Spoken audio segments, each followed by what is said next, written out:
నిన్ను ఎట్లా చంపాలో చెప్పు అని చెప్పి అన్నారట. ఈ రోజులలో మనల్ని అంటే మనం ఏమనుకుంటాం, వామ్మో వాయో ఏంది కథ, నన్ను చంపడేందిరా, మీకేం పోయే కాలం, హల్లెలూయా అని తిరగమా. కానీ సౌలు పౌలుగా మార్చబడిన తర్వాత ఆత్మదేవుణ్ణి నింపుకొని ఆయన ముందుకెళ్తున్న సమయంలో అనేకమైన సేవకులను తయారు చేసిండు, సంఘాలను కట్టిండు.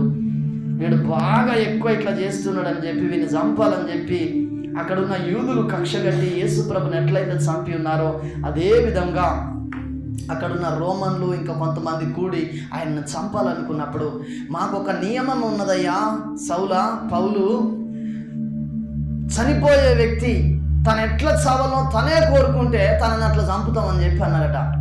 అప్పుడు బల్యాలతోటి పొడిచి రంపెళ్ళతోటి కోసి చంపుతా అంటే నేను యేసుప్రభు దేవుడు కాదని ఒప్పుకుంటానేమో, ఒకవేళ హింస తట్టుకోలేక నా మెడను నరికే